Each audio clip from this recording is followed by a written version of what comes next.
Hello प्यारे बच्चों, good evening. आप सभी का स्टडी विथ आई के सर में स्वागत है। और आज आप लोग के लिए बहुत ही ज़बरदस्त बायोलॉजी का टॉपिक लेकर आए हैं, जिस टॉपिक का नाम है श्वसन तंत्र। तो इस वीडियो को पूरा देखिए। जो भी भाई कॉम्पिटिटिव का हो या 10th हो, 11th या 12th हो, जो भी तैयारी कर रहे हैं वो उनके लिए यह जो वीडियो है बहुत ही ज़बरदस्त होने वाला है। तो चलिए इस वीडियो को हम लोग शुरू करते हैं। तो हम लोग का जो टॉपिक है वह है श्वसन तंत्र, जो आप लोग थंबनेल में देख रहे होंगे। तो चलिए हम लोग शुरू करते हैं श्वसन तंत्र के बारे में। तो बता दें कि इससे पहले क्लास में आपको हम उत्सर्जन तंत्र पढ़ाए हैं। यानी कि उत्सर्जन तंत्र हम किसे कहते हैं, तो बताए थे आप लोग को उत्सर्जन तंत्र में कि उत्सर्जन की क्रिया में जो जो अंग भाग लेता है उन अंगों के समूह को हम क्या बोलते हैं बुआ? तो हम उत्सर्जन तंत्र कहते हैं। ठीक है। उसी तरह श्वसन तंत्र में क्या होता है बुआ कि श्वसन की क्रिया में जो जो अंग भाग लेता है उन अंगों के समूह को क्या कहते हैं हम लोग? श्वसन तंत्र कहते हैं। क्लियर यहाँ तक? कोई दिक्कत नहीं है। अब आइए हम लोग श्वसन तंत्र के भाग जानते हैं। तो श्वसन तंत्र क्या है? तो श्वसन तंत्र एक ऑक्सीकरण क्या है? प्रक्रिया है। क्या है? ऑक्सीकरण प्रक्रिया है। यानी कि बता दें कि श्वसन के लिए हम लोग को ऑक्सीजन की आवश्यकता होती है, क्योंकि ऑक्सीजन जब भी क्या होता है, जब अलवेली में क्योंकि पढ़ाएंगे फेफड़ा का जो अंतिम भाग होता है अलवेली, जब वहाँ पहुँचता है तो वहाँ पे क्या होता है, अलवेली में जब ब्लड आता है हार्ट से तो क्या होता है, उस ब्लड में जब हमारे जो सांस जो लेते हैं उसमें अलवेली में क्या ऑक्सीजन रहता है। जब ब्लड में ऑक्सीजन मिल जाता है तो ब्लड क्या होता है? शुद्ध हो जाता है। ठीक है। तो मेन काम किसका होता है बुआ? तो ऑक्सीजन का होता है। इसीलिए यह कैसा प्रक्रिया है? तो एक ऑक्सीकरण प्रक्रिया है। क्लियर यहाँ तक? फिर आगे समझ में आ गया? कोई दिक्कत नहीं है। आगे आइए। फिर अगला है कि श्वसन से हमें ऊर्जा तथा ऊष्मा मिलता है। क्या मिलता है? ऊर्जा तथा ऊष्मा मिलता है। यहाँ समझिए क्या मतलब है कि देखिए हमारा बॉडी अगर अभी हमारा क्या है, ब्लड अभी चल रहा है तो हमारा ब्लड बॉडी क्या है हमारा, यह गर्म है। ठीक है। तो हमें ऊष्मा मिल रहा है, ऊर्जा ही मिल रहा है। ठीक है। तो और दूसरा होता है बुआ मेरे श्वसन। अगर मेरा सांस चल रहा है तो क्या हो रहा है हमारा, आज ब्लड क्या है मेरा चल रहा है तो शरीर क्या है, गर्म है। अन्यथा जो सांस बंद, जैसे देखते हैं मरा हुआ व्यक्ति का होता है कि सांस, उसका सांस बंद हो जाता है और ब्लड चलना बंद होता है, जिससे क्या होता है, शरीर क्या होता है, पूरा ठंडा हो जाता है। ठीक है। तो उसी तरह हमें श्वसन से क्या मिलता है, हमें ऊर्जा तथा क्या मिलता है, हमें ऊष्मा मिलता है। क्लियर यहाँ तक? कोई दिक्कत यहाँ तक नहीं है। चलिए नेक्स्ट टॉपिक अगला आइए। अगला है बुआ कि श्वसन जो है एक अपचायी क्रिया है। क्या है? अपचायी क्रिया। क्रिया दो प्रकार के होते हैं बुआ मेरे बायोलॉजी में। एक होता है कैटाबोलिक, दूसरा होता है एनाबोलिक। ठीक है। तो कैटाबोलिक होता है जब कोई पदार्थ अलग अलग, जब पदार्थ टूट जाता है तो उसे क्या बोलते हैं, कैटाबोलिक। और जब पदार्थ क्या होता है, जुड़ जाता है तो उसे बोलते हैं एनाबोलिक। तो श्वसन क्या है, एक कैटाबोलिक क्रिया है, यानी कि अपचायी क्रिया है। क्लियर? तो क्वेश्चन आपसे पूछेगा कि बताइएगा कि श्वसन कौन सी क्रिया है, तो क्या मारेंगे, अपचायी क्रिया। बोलेगा क्वेश्चन कि श्वसन से क्या मिलता है हमें, तो ऊर्जा तथा ऊष्मा मिलता है। श्वसन कैसी क्रिया है, तो ऑक्सीकरण क्रिया है। कोई दिक्कत यहाँ तक नहीं है। समझ में आ गया? आगे बढ़े। चलिए नेक्स्ट अगला आइएगा कि हम लोग जानते हैं आगे कि श्वसन अंग क्या होते हैं। ठीक है। ये देखिए श्वसन अंग कहने का मतलब होता है कि हम जो बहुत सारे जीव है जो अलग अलग कहते हैं सांस लेते हैं। जैसे हम लोग ही आए तो हम लोग पहले सोचते थे, बचपन थे तो सोच रहे थे कि हम लोग सांस नाक से लेते हैं कि नाक दाबेंगे तो मर जाएंगे। ठीक है। लेकिन जब नाक दाबे तो पता चला कि मरवे नहीं, के कारण क्या था कि मुंह से सांस ले लिए। ठीक है। जब मुंह बंद किए तो नाक से सांस ले रहे थे। यानी कि हम लोग कन्फ्यूजन पड़ गए कि सांस लेते कैसे हैं। तो बचपन का समय था, उस समय उतना विकसित नहीं था। जब बाद में चला पता चला कि वो सांस लेने में को करा है, फेफड़ा करता है। यानी कि हम लोग सांस किससे लेते हैं, फेफड़ा से लेते हैं। यानी कि समझिए पहला जो है स्तनधारी जीव। स्तनधारी कहने का मतलब होता है कि वैसे जीव जिसके पास क्या हो, स्तन हो। ठीक है। तो इस हमारे मेल और फीमेल दोनों के पास क्या होता है, स्तन होते हैं। बस दिक्कत क्या है कि फीमेल के पास स्तन के साथ साथ स्तन ग्रंथि होता है, इसीलिए उनके स्तनों का विकास हो जाता है। और मेल में क्या होता है कि सिर्फ स्तन पाया जाता है, स्तन ग्रंथि नहीं पाया जाता है। क्लियर? चलिए तो समझिएगा, तो जो स्तनधारी प्राणी है वो सभी लोग क्या करते हैं, वह जो सांस लेते हैं वो किससे लेते हैं, फेफड़ा से लेते हैं। तो बताइएगा कि अगर आपसे कोई पूछे इसमें आता है, इसमें आपका आ जाएगा, आपका मनुष्य आ जाएगा और जानवर आ जाएगा। ठीक है। किससे सांस लेता है, फेफड़ा से लेता है। दूसरा आता हुआ कीट। तो कीट में बहुत सारे जो कीड़ा मकोड़ा है वह जो सांस लेते हैं वह श्वास नली से लेते हैं। कैसे लेते हैं? श्वास नली के ट्रैकिया से। ठीक है, अभी पढ़ाएंगे कि नासा छिद्र, नासा कपट, फायरिंग्स, लैरिंग्स और बाद ट्रैकिया। ठीक है, तो बताएंगे ट्रैकिया मतलब होता है नली। तो नली से क्या होता है, कीट किससे सांस ले लेता है? तो वह नली से क्या होता है, सांस ले लेता है। ठीक है, और आपसे पूछा है कि जलीय जीव, तो जलीय जीव जितने हैं वह सांस किससे लेते हैं? तो वह लेते हैं आपको गिल्स यानी कि क्लोम, चाहे हम लोग गलफरा जिसे बोलते हैं। क्या बोलते हैं? गलफरा। आप लोग मछली के देखे होंगे कि मछली के बगल में ऐसा लगाते हैं तो लाल रहता है, उसी से क्या लेता है? वह सांस लेता है। ठीक है, उसी को गिल्स कहते हैं या क्लोम कहते हैं। क्लियर है तक? कोई दिक्कत नहीं है। लेकिन एक दिक्कत होता है क्या चाहिए आपको? मेढक की, क्योंकि मेढक की 3 अवस्था होती है। कितने अवस्था? 3 अवस्था होती है। तो समझिए कौन कौन सी अवस्था होती है। तो बता दें कि मेढक की 3 अवस्था में कि मेढक या तो देखिएगा तो बचपन में मछली के समान होता है, जब बड़ा होता है तो 2 जगह पाया जाएगा। एक मेढक जो का होता है जमीन के ऊपर होगा और एक जमीन के नीचे होता है। जमीन के जब नीचे जाएगा तो कहाँ से कैसे सांस लेगा? जमीन के ऊपर है तो कैसे सांस लेगा? और जब वह टेडपोल अवस्था में यानी कि जब वो बहुत छोटा है, मछली की तरह है, उस समय किससे सांस लेता है? 1 मिनट थोड़ा आप लोग रुकिएगा।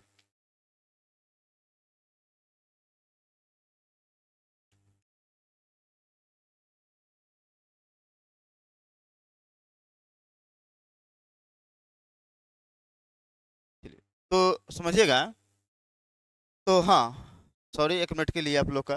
तो देखिए समझिएगा थोड़ा सा कि मेढक जो होता है उस समय का होता है कि जब मेढक बाल्य अवस्था में होता है ना, जब जिसे हम लोग बेंग मछली कहते हैं, आप लोग जब धान रोपाता है तो देखोगे बहुत काला काला चलता है, तो वो उससे बोलते हैं टेडपोल अवस्था। ठीक है, बोलते हैं टेडपोल। वह बेंग का ही रूप रहता है, क्योंकि जब हम लोग बचपन में पकड़ते थे कि मछली होगा मछली होगा, और जब ससुरा बड़ा होता था तो कहता था उसका पूंछ टूट जाता था यानी कि दोम टूट जाता था, और कहता था वह कूदने जाता था, तो हम लोग को बहुत दुख लगता था कि जिसको पाले उम्मीद से और क्या हो गया, छोड़ के चला गया। ठीक है, तो इसी के लिए तो वहां पे क्या था, तो उस समय जो मेढक जो बाल्य अवस्था में यानी कि टेडपोल अवस्था में होता है, तो उस समय जो सांस लेता है ना, वो किससे लेता है? तो वह गिल्स या गलफरा से लेता है। किससे लेता है? गिल्स या गलफरा से लेता है। ठीक है, अब देखिए, अब मेढक की 2 अवस्था। देखिए अब पीला वाला जो मेढक जो ना कहता है को का नहीं कहता है, ऐसे बोलता है, वो मेढक देखिएगा तो या तो धरती के ऊपर रहेगा और कहता है कि वह धरती के नीचे चला जाता है, जमीन के अंदर। तो उसके तो भाई जमीन के अंदर गया तो कैसे सांस लेगा, और जमीन के ऊपर के सांस लेता है। तो याद देखिएगा, जब जमीन के जब ऊपर रहता है ना, तो वह फेफड़ा से सांस लेता है। किससे लेता है? वह फेफड़ा से सांस लेगा। और जब जमीन के वह अंदर रह जाएगा तो वह त्वचा से सांस लेगा। यहाँ पे लिख दिए आप लोग को कि अगर भूमि पर रहेगा, यहाँ भूमि कर लीजिएगा, भूमि पर रहेगा तो फेफड़ा से, और भूमिगत मतलब भूमि के जब अंदर जाएगा तो सांस किससे लेगा? वह त्वचा से लेगा। क्लियर यहाँ तक? कोई दिक्कत नहीं है। चलिए आ गई नेक्स्ट, अगला देखिएगा टॉपिक। चलिए, अब आता हुआ श्वासोच्छ्वास किसे कहते हैं? तो ध्यान से सुनिएगा। तो देखिए, श्वासोच्छ्वास किसे कहते हैं, कोई पूछे तो बोलिएगा कि सांस अंदर लेने और बाहर छोड़ने की क्रिया को हम श्वासोच्छ्वास कहते हैं। क्या बोले बुआ? सांस अंदर लेने और बाहर छोड़ने की जो क्रिया होती है उसे क्या बोलते हैं? श्वासोच्छ्वास कहते हैं। क्लियर यहाँ तक? अब देखिएगा, सांस अंदर लेना निश्वसन कहलाता है। क्या बोले? सांस को अंदर लेना निश्वसन कहलाता है, यानी कि इंस्पायरेशन। ठीक है, और एक होता है बुआ सांस को बाहर छोड़ना, उसे बोलते हैं बुआ निःश्वसन। याद रखिएगा ये ध्यान से, क्योंकि सांस अंदर लेंगे तो निःश्वसन, और सांस बाहर छोड़ेंगे तो उसे बोलते हैं निःश्वसन। बस 2 गो बिंदु का अंतर है। ठीक है, इंग्लिश में दिक्कत नहीं है। इंस्पायरेशन और एक्सपायरेशन, एक्स मतलब बाहर चल जाना और इन मतलब अंदर आ जाना। क्लियर यहाँ तक? तो इंग्लिश वाला को दिक्कत ना, थोड़ा हिंदी वाला को दिक्कत होगा तो समझिएगा कि अगर आपको बोलेगा कि निःश्वसन मतलब अंदर लेना और निःश्वसन मतलब बाहर छोड़ना, तो जरा बताइएगा हम लोग सांस में लेते लेंगे क्या? जो हमारे वायुमंडल में होगा वही ना लेंगे ना। चलिए, तो क्या क्या वायुमंडल बता तो समझिएगा। तो हमारे वायुमंडल में पढ़े होंगे इससे पहले कि हमारे वायुमंडल में 78% नाइट्रोजन होता है। तो 78% जब नाइट्रोजन लेंगे, क्योंकि जो वायुमंडल में तो लेवे करेंगे, तो सांस लेंगे तो नाइट्रोजन कितना लेंगे हम? 78%। ठीक है, और ऑक्सीजन जो है हमारे वायुमंडल में कितना है? लगभग 21%। कितना है? 21%। तो लेंगे कितना? 21%। और कार्बन डाइऑक्साइड मतलब CO2 कितना होता है? 0.03%। तो जो रहेगा वही लेंगे। अब देखिए, लेकिन जब सांस को जब छोड़ते हैं ना बाहर, तो उस समय अंतर हो जाता है। क्या अंतर होता है? देखिए, नाइट्रोजन जितना लेंगे उतना छोड़ देंगे, इसमें कोई चेंजिंग नहीं होगा। लेकिन जैसे हम ऑक्सीजन जितना, ऑक्सीजन क्या लिए थे 21%, लेकिन छोड़ें कितना हम 17%। क्यों? क्योंकि आपको पता है ना कि जब हम सांस लेते हैं अंदर जाता है तो सांस क्या होता है, मतलब लेते हैं तो क्या होता है कि सांस में क्या होता है, ऑक्सीजन रहता है। ऑक्सीजन क्या होता है, जब ब्लड में मिलता है तो ब्लड क्या होता है, पूरे कोशिका को देता है। और जब पूरा कोशिका को देता है तो कोशिका में क्या पाया जाता है, माइटोकॉन्ड्रिया पाया जाता है, जिसे कोशिका का ऊर्जा गृह कहा जाता है। और क्या करता है, वहां पे क्रेब्स चक्र के द्वारा क्या होता है, ऊर्जा का निर्माण होता है। और जब ऊर्जा बनेगा तो कोई भी सामान जब जलेगा तो क्या बनेगा, कार्बन डाइऑक्साइड बनेगा। तो इसीलिए ऑक्सीजन का होगा, खपत होगा कि नहीं होगा, होगा। इसीलिए जो ऑक्सीजन 21% था, अब कितना निकलेगा, मात्र 17%। और जो इस 17%, जो 4% जो घटा है, वह कार्बन डाइऑक्साइड की मात्रा कहा जाएगा, बढ़ जाएगा। तो लगभग 1% नहीं है, लेकिन यह जो है कितना परसेंट निकलेगा, 4%। यानी कि एक्चुअल में 4.6% होता है, लेकिन अब 4% का याद रखिएगा। कोई दिक्कत यहाँ तक नहीं है? समझ में आ गया आप लोग को? कोई दिक्कत नहीं है तक? अगर किसी तरह की परेशानी होता है तो आप मुझे क्या कीजिएगा, मुझे कमेंट बॉक्स में कमेंट कीजिएगा। चलिए नेक्स्ट, अगला टॉपिक, मतलब आगे पॉइंट समझिएगा। अगला है बुआ, श्वसन मार्ग। क्या होता है बुआ? श्वसन मार्ग। यानी कि वायु जो है, यानी कि हवा जिस मार्ग के द्वारा फेफड़ा तक पहुंचता है, उन मार्ग को हम क्या कहते हैं, श्वसन मार्ग कहते हैं। क्या बोले बुआ? यानी कि वायु जिस मार्ग के द्वारा कहता है फेफड़ा तक पहुंचता है, उस मार्ग को हम क्या बोलते हैं, श्वसन मार्ग कहते हैं। यहाँ पे श्वसन का गलत है, थोड़ा सा आप लोग लिख लीजिएगा, ठीक है? श्वसन, ठीक है, वह श्वसन मार्ग कहते हैं, ठीक है। अब हम लोग जानते हैं कि श्वसन मार्ग कितने हैं, तो ध्यान से समझिएगा, आपको पूरी तरह से भी याद आपको हो जाएगा, टेंशन लेने की जरूरत नहीं है। तो समझिएगा, देखो बुआ, हम थोड़ा सा अति करते हैं। देखिए कि जो नाक जो है आपका, जो नाक में जो छिद्र है उसे बोलते हैं नासा छिद्र। क्या बोलते हैं उसे? नासा छिद्र, ठीक है। क्या बोलते हैं, वो बोला था नासा छिद्र, ठीक है, इसको ध्यान दीजिएगा, नासा छिद्र। इसे बोलते हैं, यहाँ जो होता है उसे बोलते हैं नासा कपाट। क्या बोलते हैं? यहाँ देखिए बड़ा चोट लगता है यहाँ पे, देखिएगा ये यहाँ पे, उसे क्या बोलते हैं, नासा कपाट। तो बोलिए नासा छिद्र, नासा कपाट, बोलिएगा सभी लोग, नासा छिद्र, नासा कपाट। फैरिंग्स, आ जो हल्लक जो दिखाई देता है, आ बात तो हल्लक दिखाता है, उसे कहते हैं फैरिंग्स, और इसे बोलते हैं लैरिंग्स, ठीक है। बोलिए तो, नासा छिद्र, नासा कपाट, फैरिंग्स, लैरिंग्स। क्लियर? चार को याद हो गया? तो देखिए, नासा छिद्र, नासा कपाट, फैरिंग्स, लैरिंग्स। क्लियर यहाँ तक? लैरिंग्स को वॉइस बॉक्स यानी कि स्वर तंत्र, यहीं पे कहता है। देखिए तो गल गल गल गल आवाज करे, क्यों? क्योंकि इसे वॉइस बॉक्स कहा जाता है। इसे क्या बोला जाता है? इसे वॉइस बॉक्स कहा जाता है। क्लियर? तो इसे बोलते हैं लैरिंग्स, ठीक है। उसके बाद में क्या होता है बुआ? ट्रैकिया, उसके बाद आता है ब्रोंकाई, उसको ब्रोंक्यूलस, कहता है अलवेली। आपको इमेज में समझिए क्या है। तो देखो बुआ, ये जो यहाँ पे क्या होगा, नासा छिद्र, यहाँ क्या होगा, नासा कपाट, यहाँ क्या होगा, फैरिंग्स, यहाँ क्या होगा, लैरिंग्स। इसे क्या बोलते हैं? इसे बोलते हैं हम लोग, इसे बोलते हैं, तो इसे बोलते हैं ट्रैकिया। क्या बोलते हैं? ट्रैकिया। और जब दो भागों में बांटा तो इसे क्या बोलते हैं, ब्रोंकाई। और जो अदर में बच गया, अलग अलग भाग में इसे चल गया, इसे बोलते हैं हम लोग, क्या चीज को बोलते हैं, ब्रोंकाई और ब्रोंक्यूलेस। और जो यहाँ जो गुच्छा नुमा जो संरचना बन जाता है, उसे हम लोग बोलते हैं अलवेली। क्या बोलते हैं बुआ? उसे अलवेली कहते हैं। क्लियर? एक बार फिर से समझिएगा, देखिए आप ऐसे समझिए, यह है नासा छिद्र, नासा कपाट, फैरिंग्स, लैरिंग्स, और यहाँ देखिएगा अब क्या होगा, वहां पे होगा तब होगा ट्रैकिया। जो लंबा है उससे ट्रैकिया, और जो दो भागों में बटेगा तो उसे बोलेंगे ब्रोंकाई, और जो उसमें से भाग बटेगा तो उसे बोलेंगे ब्रोंक्यूलेस। क्या बोलेंगे? ब्रोंक्यूलेस। और जब गुच्छा नुमा हो जाएगा तो उसे क्या बोलेंगे, अलवेली। क्लियर? उसी अलवेली में क्या होता है, जाकर क्या होता है, वो हवा जो ऑक्सीजन होता है वहीं पे क्या होता है, रहता है। जैसे हार्ट से ब्लड आता है कहाँ, अलवेली में, तो अलवेली क्या मिला जाता है, उसमें ऑक्सीजन मिला जाता है। क्लियर यहाँ तक? कोई दिक्कत यहाँ तक नहीं है?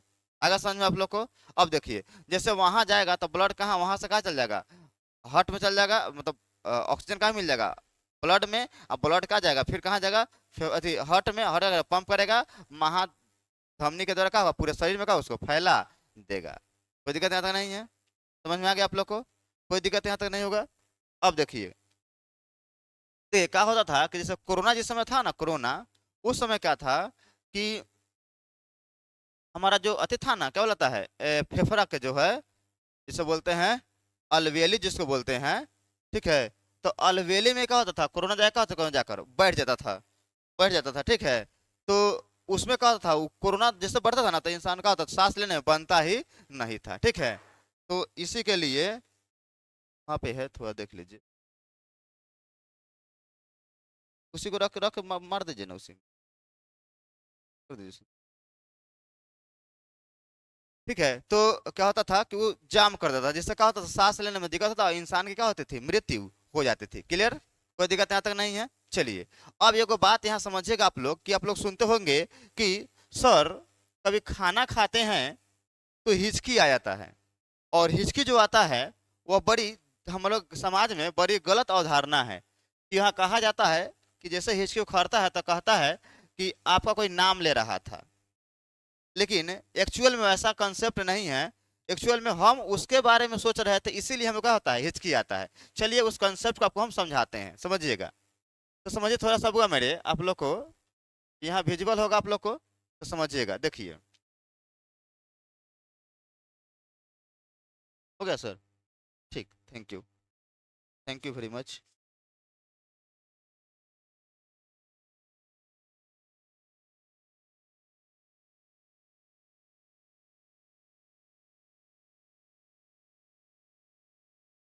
चलिए, तो यहाँ पे देखिएगा बुआ, यहाँ पे क्या होता है बुआ, यहाँ पर एक क्या होता है, ध्यान समझिएगा, समझिएगा कि यहाँ से खाना आएगा। ठीक है, खाना आया, तो अब क्या करेगा, यहाँ पे एक ग्रंथि होता है जिसका नाम होता है बुआ इपीग्लोटिस। क्या होता है बुआ, इपीग्लोटिस। इपीग्लोटिस का होता है बुआ ग्रंथि होता है। क्लियर, जो कहाँ पाया जाता है, सेम यहाँ पाया जाता है इसमें। और इसे बुआ ट्रैफिक पुलिस के नाम से भी जाना जाता है। क्यों? क्योंकि जैसे ट्रैफिक पुलिस कैसे करता है, इस तरफ कहता है रुकिए तो इस तरफ कहता है जाइए, इस तरफ कहता है रुकिए तो इस तरफ कहता है इसे जाइए, है ना। तो उसी तरह का होता है। जब समझिएगा, यह समझिए, यह होगा आपका, क्या होगा आपका, भोजन का, क्या हो गया, भोजन का। और ये क्या होगा इसका, आपका हवा का, किसका हो गया, हवा का। समझिएगा थोड़ा ध्यान से। ठीक है, यहाँ लेते हैं हवा। ठीक है, यहाँ ध्यान देगा तो यहाँ दिखाई देगा। ठीक है, हवा। ठीक है, अब समझिए क्या होता है। अब खाना जैसे आता है, तो अगर आप खाना खा रहे हैं, तो उस समय क्या होता है कि आपका जो शरीर होता है ना, वह क्या होता है, जैसे खाना खा रहे हैं और आप किसी लुलिया के चक्कर में क्या होगा, डूब गए। अब खाना खा रहे हैं और याद कर रहे हैं कि कैसी हंस रही थी, कैसे बोल रही थी, कैसे चल रही थी, कितनी अच्छी आंखें से एकदम बोल रही थी। अब आप खाना ठूस रहे हैं मुंह में और याद कर रहे हैं किसको, वो बकलोलिया के। अब जैसे क्या होता है, अब ब्रेन, क्योंकि सब काम कौन करता है, ब्रेन करता है। अब ब्रेन पूछता है किससे, इपिग्लोटिस पूछता है ब्रेन से कि रे बकलोल, बताओ ना, तू जो भेज रहा है वो कथी भेज रहा है, हवा भेज रहा है कि तू खाना भेज रहा है। अब क्या होता है, अब जैसे ये बात को सुनता है कौन, कि अब तो ये दिमाग कहाँ खोल है, लुलिया के ख्याल में। जो लुलिया ख्याल में होगा, तो ये एपिग्लोटिस कहता है कि बाक बकलोल जब ना बतावे, तो इसको घूमना चाहिए किस तरफ, अगर खाना आएगा तो इसको बंद करेगा, तो हवा इधर तो बंद हो जाता है, खाना इसमें चल जाएगा। लेकिन क्या होता है, अब इसको तो देखने वाला तो रहता नहीं है भाई, क्या होता है इस तरफ घूम जाता है। अब इस तरफ घूमेगा तो खाना कहाँ चलेगा, इस तरफ। इस तरफ कौन है, फेफड़ा है। अब बताइए, जब जैसे फेफड़ा देता है, अरे रे, ये कहाँ कहाँ, तो क्या करता है, उसको हिचकी मारेगा, कुछ कुछ मारेगा, तो क्या होगा, हिचकी आएगा। तो मम्मी लोग कहती है, दादी लोग, कि हाँ कोई फलनिया नाम ले बाटे, लेकिन अब याद रखियो, फलनिया नाम नहीं लेता है, हम फलनिया को याद कर रहे थे, इसलिए हिचकी आता है। समझ में आ रहा है?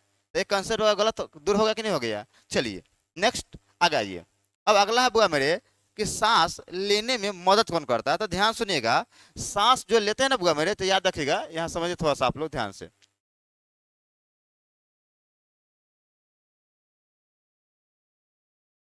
तो देखिए यहाँ पे देखिएगा, तो सांस लेने में जो फेफड़ा को जो मदद करता है ना, वह बुआ करता है यही जो आपका है, यही है डायफ्रम। क्या है बुआ, डायफ्रम। ठीक है, यहाँ पे डायफ्रम, यहाँ लिखा हुआ है डायफ्रम। ठीक है, याद ध्यान दीजिएगा। ठीक है, डायफ्रम।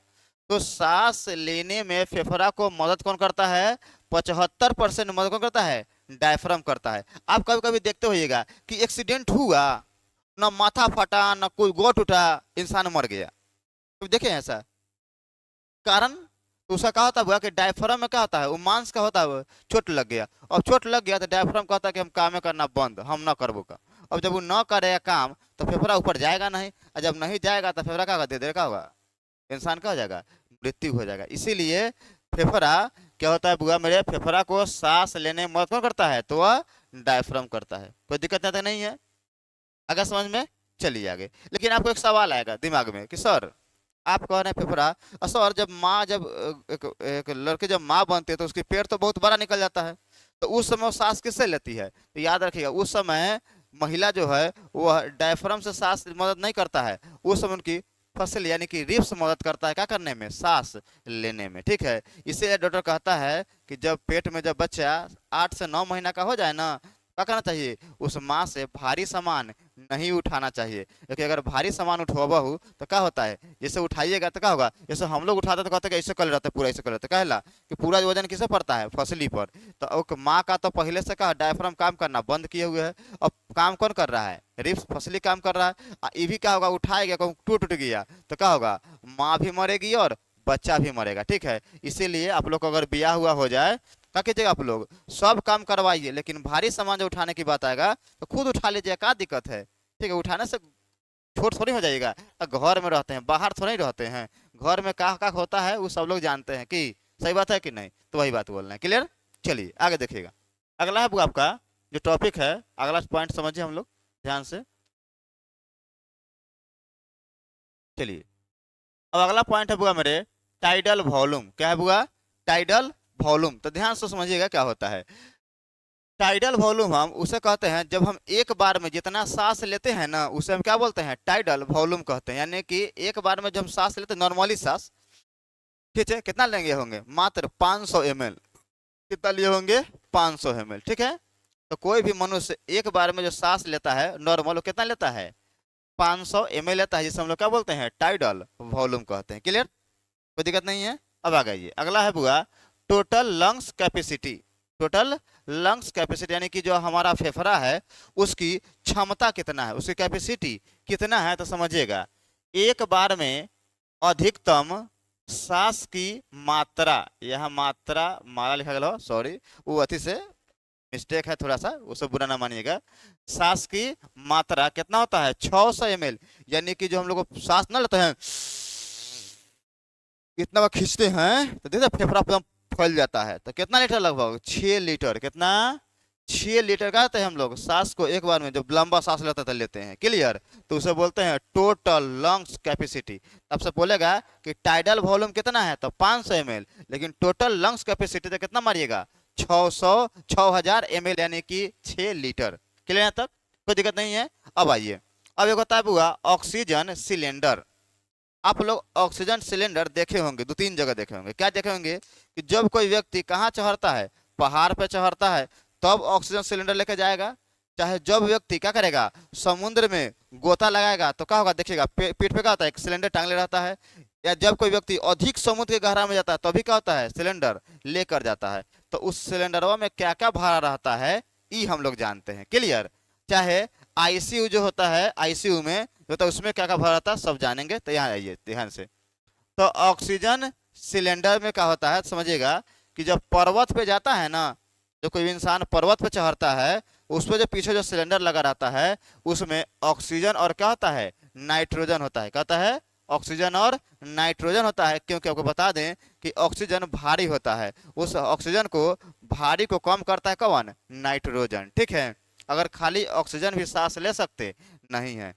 क्लियर, आ गया। दूसरा, अगर कोई व्यक्ति समुद्र में जा रहा है नॉर्मल गहराई में, ठीक है, तो क्या करेगा वह, ऑक्सीजन और नाइट्रोजन लेकर जाएगा। लेकिन जब वह इंसान समुद्र की अधिकतम गहराई में जाएगा तो वह क्या करेगा, ऑक्सीजन और हीलियम लेकर जाएगा। क्या लेकर जाएगा, ऑक्सीजन और हीलियम लेके जाता है। क्लियर, याद रखिएगा, पर्वत पर चढ़ेगा तो ऑक्सीजन और नाइट्रोजन, समुद्र में नॉर्मल जाएगा तो ऑक्सीजन और नाइट्रोजन, लेकिन अगर अधिक गहराई में जाएगा 300 फीट से नीचे तो क्या मारेगा, क्या होगा, ऑक्सीजन और हीलियम, क्योंकि हीलियम हल्का कर देता है और भी नाइट्रोजन से क्या होता है, हल्का होता है।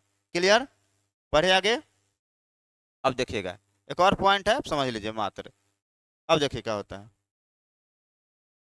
यह क्या हुआ मेरे, आईसीयू आप लोग सुनते होंगे, वेंटिलेटर पे जब चढ़ता है तो उस समय हुआ मेरे जो ऑक्सीजन लेता है ना वेंटिलेटर पे, उसमें ऑक्सीजन और हीलियम होता है। क्या तब हुआ, हीलियम होता है। क्लियर।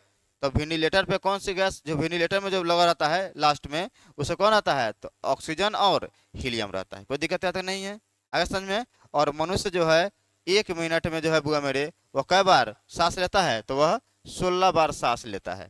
कितना बुआ, 1 मिनट में जो मनुष्य है वह 16 बार सांस लेता है, और 1 मिनट में जो हृदय वह 72 बार धड़कता है। कितना धड़कता है बुआ, 72 बार धड़कता है। क्लियर है तक, कोई दिक्कत नहीं है, समझ में आ गया। तो अगर आपको इस टॉपिक से कुछ भी तरह के प्रॉब्लम हो या परेशानी हो, या कोई भी टॉपिक समझ में नहीं आया हो, तो आप मुझे कमेंट बॉक्स में कमेंट कीजिएगा। और आपको किस टॉपिक पे वीडियो चाहिए आप मुझे कमेंट करके बताइए। आपका कहने के 2 से 3 दिन के अंदर में आपको वीडियो मिल जाएगा। ठीक है, फिर मिलते हैं नेक्स्ट वीडियो में। जय हिंद बच्चों।